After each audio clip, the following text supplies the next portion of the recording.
अंधभक्तांच्या विरोधात देशभक्त जिंकले असं म्हटलंय उद्धव ठाकरेंनी। जल्लोष सभेमधून उद्धव ठाकरेंनी मोदी सरकारवर हल्लाबोल केलाय।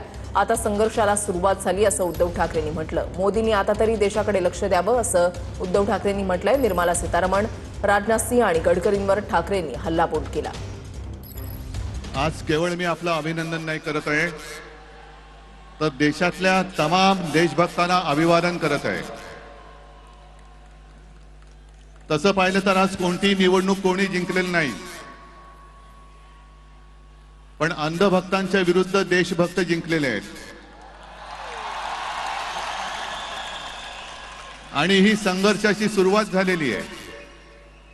हा संघर्ष भाजप विरुद्ध भारत असा हा संघर्ष आहे।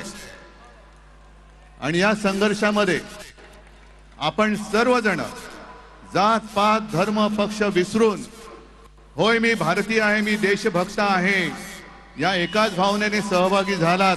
देशभर वणवा पेटलेला आहे। लगेच आम्हाला विचारतात, काय हो निवडणुकीला 3 वर्ष आहेत, निवडणुका गेल्या खड्ड्यात। कारण मोदींनी पाहिले मत चोरी करता येते, पण माणसं चोरता येत नाहीत, मन चोरता येत नाहीत।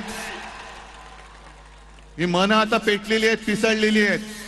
आणि मला मोदीजींना सांगायचंय की मोदीजी, की आता तरी देशाकडे लक्ष द्या। हे तुमचे मंत्री त्यांचं काम सोडून पक्ष फोडण्यामध्ये बिझी आहेत, त्यांना म्हणा आता देशाचं काम करा।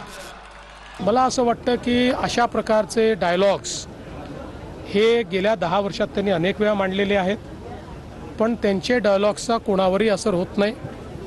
संपूर्ण भारत मोदीजींच्या पाठीशी आहे। एक रात्री 1 वाजता टाकलेला मोदीजींचा व्हिडिओ हा इंस्टाग्रामचे जगातले रेकॉर्ड तोडतो।